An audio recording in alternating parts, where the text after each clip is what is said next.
kita mulai ya, teman-teman. Bismillahirrahmanirrahim. Assalamualaikum warahmatullahi wabarakatuh. Waalaikumsalam warahmatullahi wabarakatuh. Selamat sore, salam sejahtera untuk kita semua. Sore. Terima kasih untuk waktu dan kesempatan teman-teman yang sudah bergabung di dalam diskusi tentang asinkronus dengan tema mewujudkan adaptive government dalam memberikan pelayanan publik yang berkualitas. Sebelum dimulai diskusi ini, perkenalkan saya Mary Octavia selaku moderator, dan di sini sudah hadir semua narasumber dari berbagai profesi. Untuk efisiensi waktu, langsung saja kita mulai diskusinya. Untuk yang pertama, kita akan membahas tentang pengertian adaptif secara teoritis, di mana pembahasan ini akan dijelaskan oleh dua orang rekan kita. Mungkin langsung saja Mbak Pinda dan Mbak Penny. Yang pertama Mbak Pinda, silakan. Ya, baik.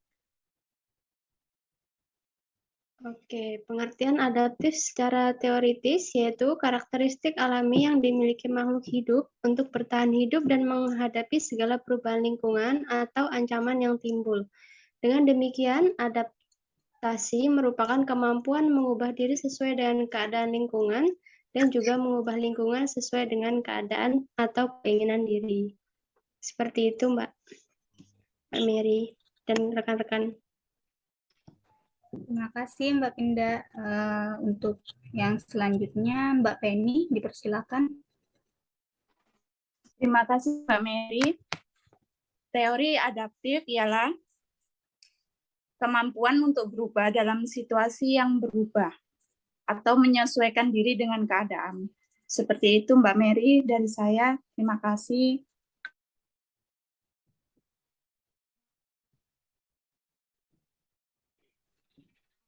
Oke, untuk pembahasan selanjutnya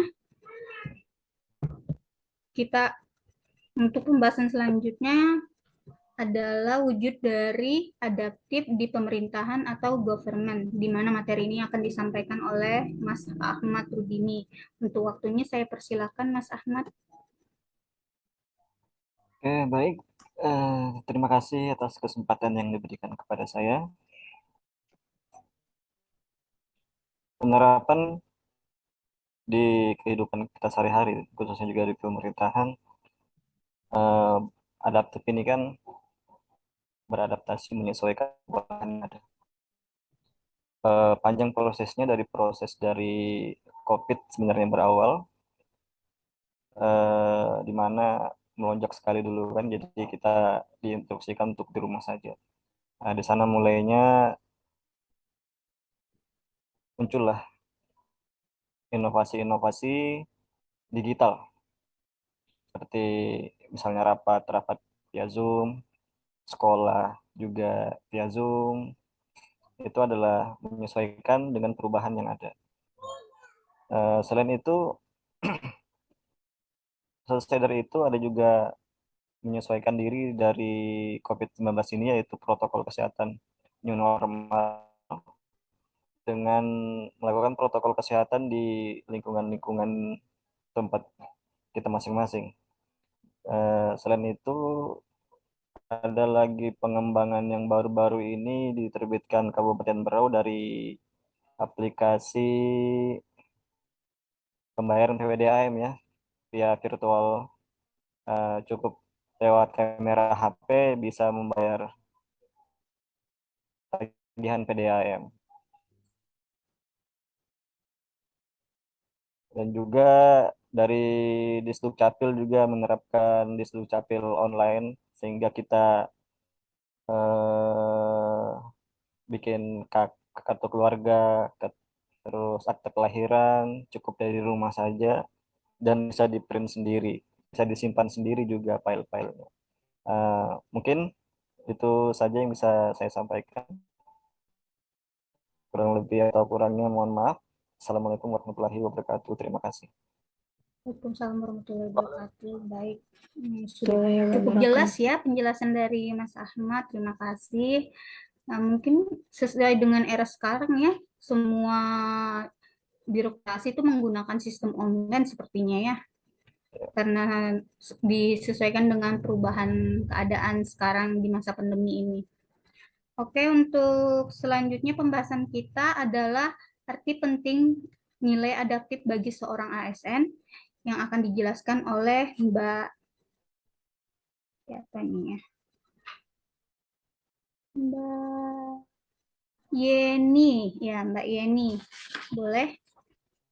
Baik, terima kasih kepada moderator atas kesempatan yang diberikan. Saya akan menjelaskan sedikit arti penting sikap adaptif bagi seorang ASN. Seorang ASN harus mempersiapkan diri untuk menghadapi berbagai tantangan global yang datang silih berganti. Seiring berjalannya waktu, ada kalanya seorang ASN akan dihadapkan pada lingkungan kerja yang baru dengan beragam perbedaan. Karena itu sangat penting bagi seorang ASN untuk bisa menjadi seseorang yang adaptif agar bisa dengan mudah bergaul dan membaur dengan segala perbedaan yang ada. Mungkin itu saja sedikit penjelasan dari saya. Selanjutnya saya kembalikan kepada moderator kita. Terima kasih Mbak Yeni.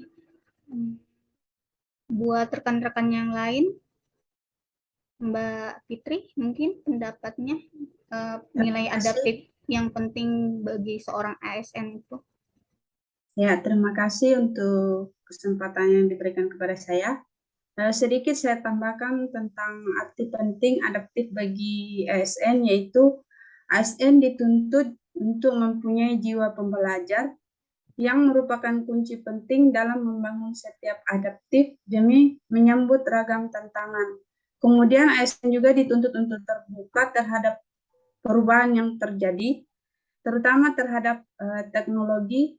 Kemudian di samping itu ASN dituntut untuk lincah dan responsif. Ya, mungkin itu saja tambahan dari saya. Terima kasih. Terima kasih Mbak Fitri. Oke, untuk pembahasan selanjutnya yaitu kendala dalam penerapan nilai adaptif, di mana akan dijelaskan oleh Mas Godang. Saya persilahkan. Baik, terima kasih Bu Moderator atas waktunya dan teman-teman. Tadi sudah dipaparkan mungkin dengan teman-teman tadi juga terkait pengertian dari adaptif itu sendiri, bahwa memang itu harus mau tidak mau kita harus terima, karena memang ada terkait perubahan lingkungan yang strategis, perkembangan teknologi. Mau tidak mau jika kita agar tetap bertahan, kita harus mengikuti tren yang ada dengan menyesuaikan diri. Di sini juga akan saya paparkan terkait kendala-kendala proses kita menyesuaikan diri itu atau adaptif ini. Yang pertama, mungkin kita sering terbuai dengan sistem yang terdahulu. Jadi kalau kita udah punya sistem yang sebelumnya ada, kadang-kadang mungkin dari kita mikir sistem itu udah ada, nggak perlu dirubah-rubah. Padahal perubahan sistem itu bisa saja bersifat perbaikan, bukan kemunduran ya. Tapi beberapa orang masih bersifat sudah ada sistem nggak perlu dirubah-rubah. Nah, jadi itu. Yang kedua, aspek keilmuan, pelatihan atau informasi yang masih minim. Jadi contoh tadi yang dipaparin tadi sama Mas Ahmad Rudi ini juga bisa masuk tuh, yang kayak dibilang bayar apa namanya PDAM pakai sistem. Virtual. Orang pakai virtual. Orang di pelosok sana yang mungkin jauh dari kota mungkin nggak paham itu tentang perubahan-perubahan ini, karena itu karena mungkin mereka belum tahu caranya gimana, belum tahu informasinya seperti apa, dia jadi nggak bisa menyesuaikan diri dengan hal seperti ini. Ya karena memang informasi tidak ada, mungkin supportnya tidak ada juga, mungkin jaringan. Kemudian yang ketiga, kebijakan tidak didukung oleh fasilitas. Fasilitas ini seperti yang saya bilang tadi, terkait orang di pelosok disuruh untuk pakai sistem, semua daftar pakai sistem, pakai apa, sementara tidak ada kebijakan untuk memperbaiki contoh jaringan internet atau apa. Jadi nggak bisa orang mengikuti perubahan yang adaptif ini kalau adaptif ini tidak diikuti oleh kebijakan. Kemudian kearifan lokal atau budaya contoh Kalau yang kearifan lokal ini agak berat ya kita kalau bahas ini. Contoh mungkin suatu kota yang udah metropolitan, mungkin kita bisa tahu ada landmarknya seperti mungkin pusat perbelanjaan, Indomaret, Hot Mall atau apa.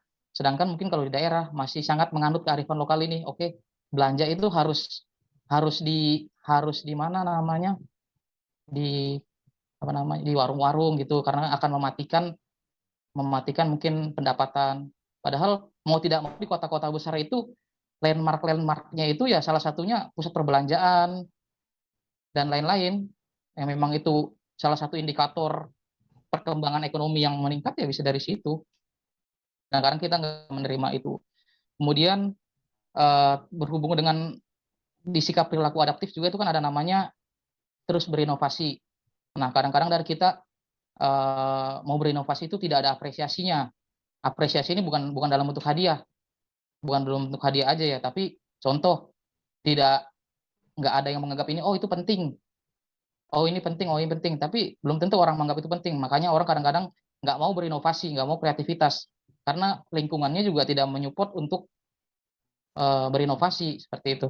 Mungkin ini yang saya kira menurut pendapat saya yang bisa menyebabkan sifat adaptif ini terkendala di lingkungan pemerintahan, di governance maupun ini pun juga bisa di lingkungan kerja juga bisa. Jadi sifat-sifat seperti ini yang mungkin bisa menjadi kendala untuk kita berubah ke arah ke depan. Terima kasih, Bu Moderator. Ya, terima kasih untuk penjelasannya, Mas Godang. Untuk memahami era sekarang mungkin bisa saya tambahkan kendalanya mungkin seperti tingkat pendidikan masyarakat kita juga ya, untuk memahami era teknologi yang sekarang peradaban kita yang semakin maju, nggak semua orang bisa ngerti tentang teknologi kita. Terus tentang ini apa? Dimana nggak semua orang itu melek teknologi. Jadi ada yang bersikap acuh terhadap teknologi karena sudah terbiasa melakukan dengan manual. Jadi kalau untuk teknologi abai dia. Mungkin itu saja tambahan dari saya. Nah, yang terakhir nih pembahasan kita. Saran yang bisa kita berikan agar nilai adaptif bisa diterapkan secara optimal yang akan disampaikan oleh Mas Idul Fitriadi. Saya persilakan, Mas. Baik, terima kasih. Assalamualaikum warahmatullahi wabarakatuh, teman-teman.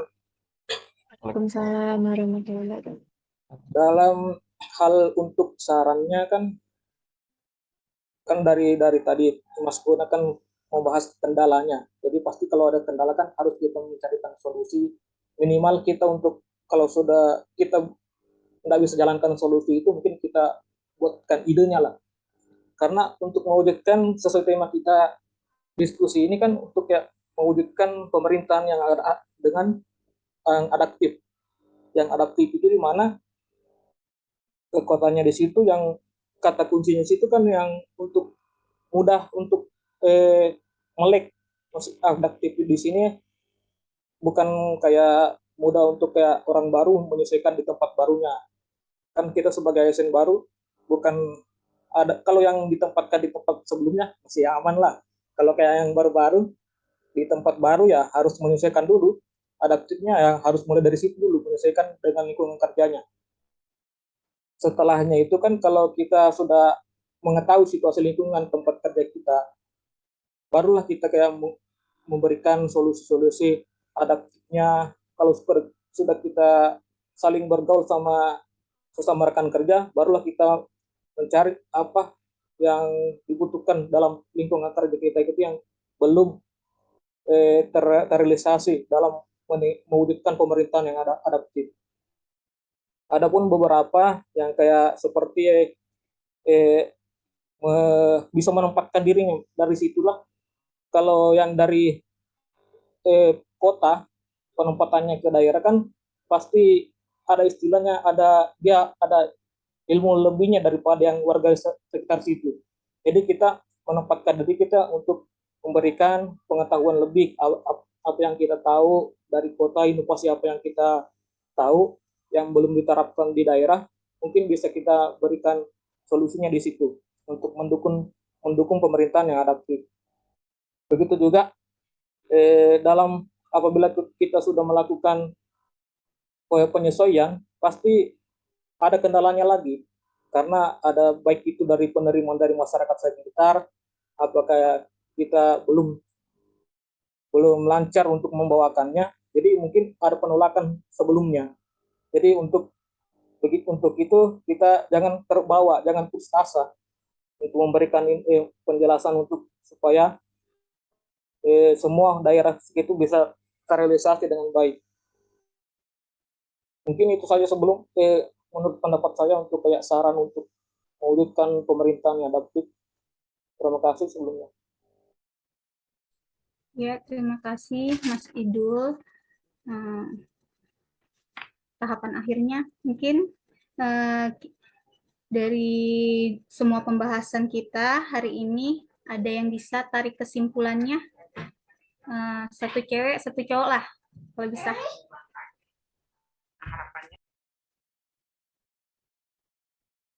Oke, saya coba simpan ya dari apa yang kita bahas tadi ini. Jadi adaptif itu suatu sifat yang, ini saya ngomong bukan secara teori tapi secara apa keilmuan yang mungkin saya dapat selama proses pembelajaran di laksar ini ya. Jadi adaptif itu suatu proses yang memang alamiah, yang memang harus dilewatin, baik itu secara individual ataupun organisasi. Jadi secara individual, mau tidak mau kita harus meningkatkan kompetensi kita. Jadi karena ada nanti mungkin perubahan teknologi, mungkin yang di lab itu harus ada alat-alat baru, kita mau tidak mau harus menyesuaikan dengan itu. Pendidikan juga seperti itu. Jadi kita bukan hanya apa namanya, bukan hanya masyarakat, kita pun juga harus adaptif. Kemudian untuk organisasi ini bisa swasta, bisa pemerintah, tapi kita akan cenderung coba akan bahas ke pemerintah karena temanya pemerintah. Jadi pemerintah ini kalau tidak bisa adaptif, maka eksistensinya bisa turun karena ada persaingan antara negara-negara. Jadi bukan hanya kalau sifatnya pemerintahan, kita berbicara pemerintah berarti pemerintah Indonesia. Jadi ada apa namanya, ada kesenjangan masing-masing negara, makanya ada istilah negara maju, negara berkembang. Nah itu di situ seperti ada industri 4.0, ada industri 5.0. Nah itu kan perubahan yang adaptif itu. Makanya pemerintahan juga harus mengikuti ini. Pemerintahan bisa adaptif juga harus dimulai dari kita-kita ini. Kita-kita ini yang memang bagian dari pemerintah. Jadi secara individu juga kita harus berubah, kemudian secara sistem pemerintahan juga harus berubah supaya eksistensi pemerintah kita baik di mata masyarakat sendiri maupun di mata masyarakat dunia tetap bisa bertahan, bisa eksisten di kala perubahan lingkungan strategis seperti yang kita ketahui FUCA ya.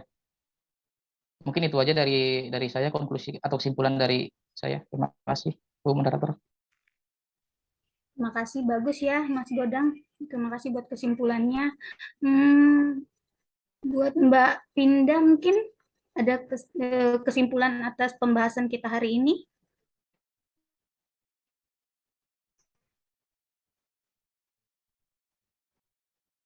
Mbak Pinda, tolong mikrofonnya diaktifkan.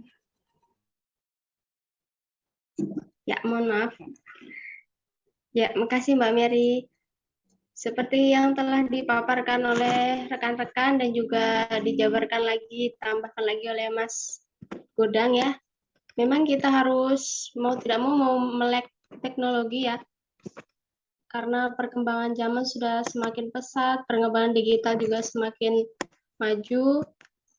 Jadi mungkin yang mau saya tambahkan untuk ini keluarga di rumah, kita kan punya orang tua yang mungkin basic pendidikannya masih di bawah kita ya. Mungkin yang di rumah itu bisa diajari bagaimana prosedur melakukan registrasi online. Ya, seperti itu mungkin. Terima kasih Mbak Pinda. Ya, mungkin cukup sekian diskusi kita hari ini. ada kurang dan lebihnya, saya selaku moderator mohon maaf. Semoga apa yang kita bahas hari ini menjadi manfaat bagi orang banyak. Amin, ya rabbal alamin. Nah, terima kasih buat waktu teman-teman. Saya izin mundur diri. Assalamualaikum warahmatullahi wabarakatuh. Waalaikumsalam warahmatullahi wabarakatuh. Terima kasih Mbak Mary. Terima kasih. Terima kasih. Izin live.